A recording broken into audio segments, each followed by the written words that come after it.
안녕하세요, 조성기 강사입니다. 오늘은 지난 영상에 이어 남자 회원님들의 저병 교정 영상에 대한 제 생각을 준비했습니다. 자, 그럼 남자 회원님들이 어려워하는 저병 동작에 대해 차근차근 알아보겠습니다. 저병에서 남자 회원님들이 어려워하는 다양한 동작 중 첫 번째는 웨이브입니다. 리커버리 동작 후에 이어지는 팔 엔트리와 입수킥에 이어지는 웨이브 동작이 어렵다고 합니다. 사실 본인의 동작이 웨이브를 하는 것인지 그냥 쭉 등을 펴고 출수를 준비하시는지 본인의 자세를 보기 전까지는 잘 알 수가 없겠죠. 자, 첫 번째 회원님 출발했습니다. 먼저 리커버리 동작부터 보겠습니다. 힘이 좋으셔서 출수 후 리커버리도 편안하게 진행하고 계시네요. 단턱이 좀 들려 있으신데 뒤에서 턱을 들 수밖에 없는 물속 동작을 말씀드리겠지만 턱을 조금만 당겨서 출수하시면 좀 더 부드럽게 이어나가실 수 있을 것 같아요. 팔이 뒤에서 앞으로 돌아오기 전 얼굴을 숙여 입수 준비를 잘하고 계십니다. 자, 그럼 물속 영상을 보겠습니다. 엔트리와 입수킥 자세 좋습니다. 캐치 동작을 살펴보겠습니다. 손바닥을 보면 캐치 동작에서 힘이 좀 많이 들어간 것을 볼 수 있어요. 다섯 손가락이 모두 펼쳐져 있습니다. 캐치는 물을 잡아오는 동작인데 손가락에 너무 힘을 주면 물을 잡아올 때 많이 못 가져오게 되겠죠. 좀 더 힘을 빼고 손가락을 살짝만 펼쳐서 가볍게 가져오면 좋을 것 같습니다. 이렇게 캐치에서 힘을 많이 주어 당겨버리면 풀푸시 동작에서 피니시까지 밀지 못하고 힘이 빠질 수 있습니다. 다시 입수킥 후 웨이브 동작을 잠깐 보겠습니다. 웨이브킥 연습을 많이 하고 계신데도 사실 유연성은 많은 남자 회원님들이 어려워하고 있는 동작이에요. 킥판을 이용한 연습을 할 때 잘 되시다가 막상 전체적인 저병 동작을 하게 되면 웨이브 동작이 생각만큼 잘 안 된다고 하세요. 요령과 동작은 머릿속에 들있지만 막상 실행하려 하면 복잡해지는 웨이브 동작입니다. 이런 경우 입수킥 후 가슴 누르기 동작만 살짝 바꾸시면 지금보다는 좀 더 수월하게 나올 것으로 보여집니다. 입수킥 시 엉덩이는 수면 쪽으로, 가슴은 바닥 쪽으로 누르면 어깨 관절이 바깥쪽으로 벌어지며 양팔도 살짝 벌어지게 됩니다. 이런 자세가 나오게끔 집에서 거울을 보며 좀 더 연습하시면 도움이 많이 되실 거예요. 자, 다음 글라이딩 후 스트로크와 출수킥 타이밍을 보겠습니다. 슬로우 모션으로 보면 캐치 동작을 시작하면서 출수킥을 차고 있어요. 출수킥 이후에 풀 푸시 동작이 이어지는 것을 알 수 있어요. 캐치 동작을 가져오면서 출수킥을 준비하고 풀 푸시 동작에 맞춰서 출수킥을 차보시기 바랍니다. 이 동작으로 이어지면서 밀어주는 힘이 부족하게 되어 힘을 쓰며 출수하게 될 수밖에 없겠죠. 이때 호흡이 안 될 것 같은 느낌에 미리 턱을 들어서 올라오게 되는 현상이 나타나는 것으로 보여집니다. 전반적으로 힘이 좋으셔서 약간만 교정하신다면 분명 지금보다 더 편안한 저병을 하실 수 있을 거예요.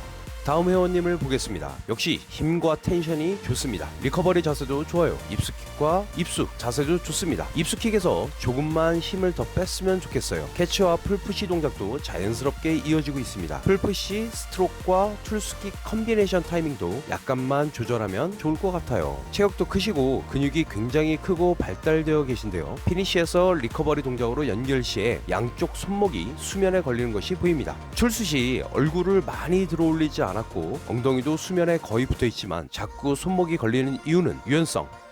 팔과 손이 엉덩이 뒤까지 넘어가면 물에 안 걸리고 좋겠지만 그렇다고 근육을 뺄 수는 없겠죠. 우린 엘리트 선수가 아닌 생활체육인이기에 무리할 필요는 없습니다. 제 입장에서 두 가지 방법을 말씀드릴 텐데요. 하나는 스트레칭을 통한 유연성과 전반적인 힘 빼기. 두 번째는 직선 스트로크보다는 S라인 스트로크 동작으로 풀 푸시 피니시 동작이 약간 몸 안쪽에서 허벅지를 스치며 바깥쪽으로 밀어내며 피니시와 리커버리를 시도해보는 것입니다. 이 피니시에서 어깨와 견갑골에 무리가 안 가도록 살짝만 팔꿈치를 구부리고 새끼손가락이 양쪽 바깥쪽을 바라보게 하여 정없이 수면 위로 빼어 앞으로 던져주는 리커버리 방법도 좋지 않을까 생각합니다. 큰 근육과 어깨 유연성으로 피니시를 끝까지 밀면 지금처럼 허벅지까지만 손이 도달하여 리커버리 시 손목이 물에 자꾸 닿아서 많은 저항을 만들기 때문에 본인에게 맞는 동작을 만들어 가시면 좋을 것 같습니다.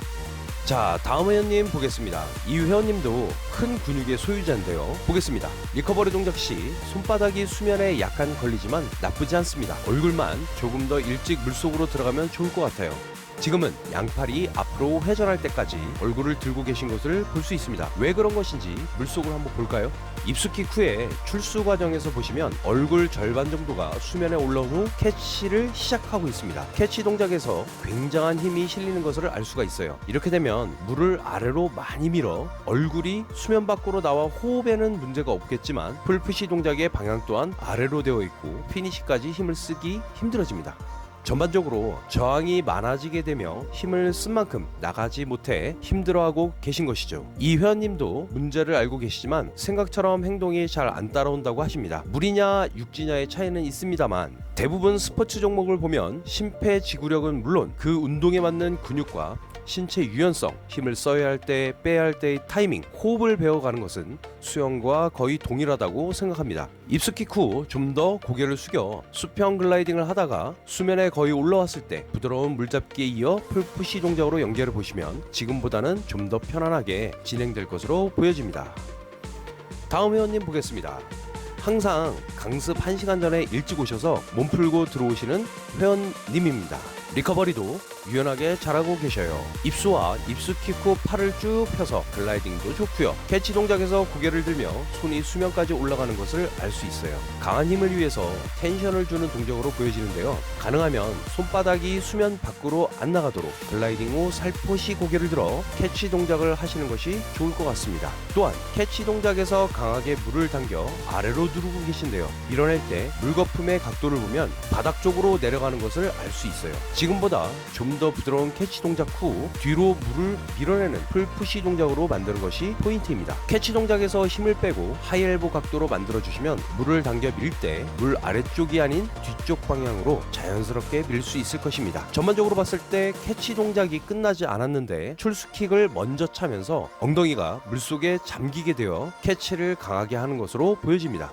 타이밍 연습을 좀 더 하시면 좋은 성과가 있을 걸로 보여집니다. 다음 회원님 보겠습니다. 피니시, 리커버리 동작을 먼저 살펴볼까요? 핀의 추진력에 대한 이야기는 다음 영상에서 다루겠습니다. 일단 피니시로 올라왔는데 사실 옆에서 보면 상체가 45도 정도 되어 있는 모습이에요. 안정적인 리커버리 동작을 위해 몸을 세운 형태입니다. 양팔이 앞으로 돌아올 때 정답은 없지만 새끼손가락이 하늘 쪽으로 올라가도록 하면 좋을 것 같아요. 사람마다 근골격계가 달라 수영 자세 또한 정답은 없습니다. 자신에게 맞는 유연성과 무리가 안 가는 동작을 육상에서 연습을 해보세요. 어깨가 안 돌아가거나 아파하시는 분들도 계신데 너무 무리해서 변형을 주는 것보다 점진적으로 스트레칭을 통해 유연성을 늘리고 물속에서의 자세만 살짝 바꿔도 좋은 결과가 나올 것입니다. 자, 그럼 이분의 물속 영상을 볼까요? 입수킥 후에 가슴 누르기를 하기 위해선 입수 후 머리를 좀 더 숙이고 팔과 대칭이 되도록 하여 글라이딩으로 이어나가시면 좋을 것 같습니다. 캐치 동작에서 힘을 많이 주어 아래로 누르고 있습니다.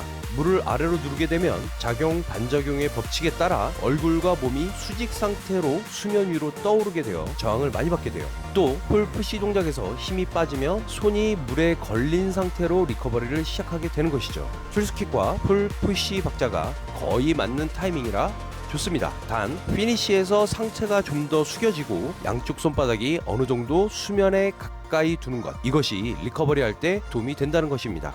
자, 다음 회원님 보겠습니다. 어깨가 안 좋으시지만 꾸준히 열심히 참여하고 계신 회원님입니다. 리커버리 동작을 볼까요? 상체가 물 밖으로 나온 이유는 마찬가지로 물을 아래로 많이 눌러 올라오기 때문입니다. 어깨가 좀 안 좋으시기 때문에 손바닥이 돌아오는 각도는 제가 의사가 아닌 이상 말씀을 못 드리겠습니다. 팔이 돌아오기 전 얼굴이 등 허리 라인과 일직선이 되도록 자연스럽게 물속으로 입수하시면 좋을 것 같아요. 입수 후 입수킥 좋습니다. 유연성과 근골격계는 앞서 말씀드렸기에 참고하시면 좋을 것 같고요. 캐치 동작을 보면 손목을 회전하며 잠깐 얼굴 앞쪽에서 물 잡는 모습이라는 것을 알 수가 있어요. 그런 다음 캐치를 해야 되는 그 구간부터 풀푸시 동작으로 연결하며 물을 밀어내고 있어요. 이 동작에서 손바닥을 보면 바닥 쪽으로 당기며 밀고 있다는 것을 알 수 있습니다. 전반적으로 몸을 수평 상태로 만들어 캐치 구간, 풀푸시 구간 비율을 잘 맞추시고 힘만 조절하신다면 좋은 결과로 이어질 것입니다. 어깨 문제는 번외로 하겠습니다. 마지막 회원님 보도록 하겠습니다. 먼저 리커버리 동작입니다.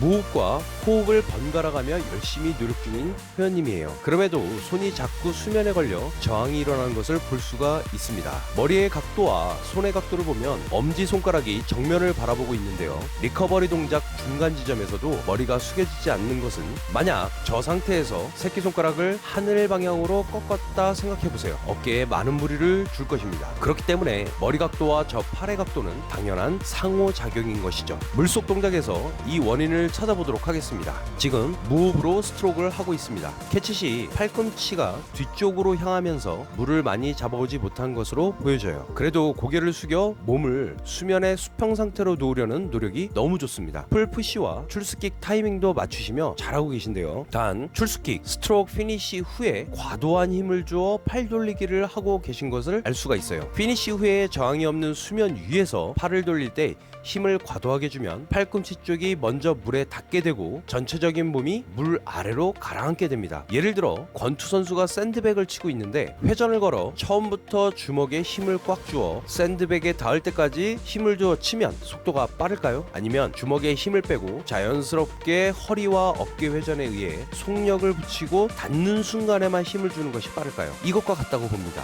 풀푸시 동작에서 순간적인 힘을 주어 물을 밀어냈다면 리커버리 시작부터 캐치 동작까지는 힘을 빼고 돌리는 것이 더 유리하다는 것을 말씀드립니다. 물론 유연성에 따라 손이 자꾸 물에 걸리는 문제도 있겠지만요. 수면 위에서 팔 돌리기는 아무런 저항이 없기 때문에 몸에 힘을 빼고 편안하게 돌리시면 좋을 것 같습니다. 또한 지금보다 더 깊이 입수하는 것이 나중에 좋은 효과를 보실 수 있을 것 같아요. 이 이유는 리커버리 시 몸과 골반이 수직 아래로 가라앉는 것을 막기 위함이라는 것을 말씀드립니다. 이렇게 리커버리 후 입수하게 되면 영상과 같이 입수킥과 동시에 웨이브가 더 힘들어질 것이며 저항이 커지는 결과가 나올 수 있습니다. 자, 저와 함께 차근차근 연습해 나가도록 하겠습니다. 다음 영상에서 뵙겠습니다. 감사합니다.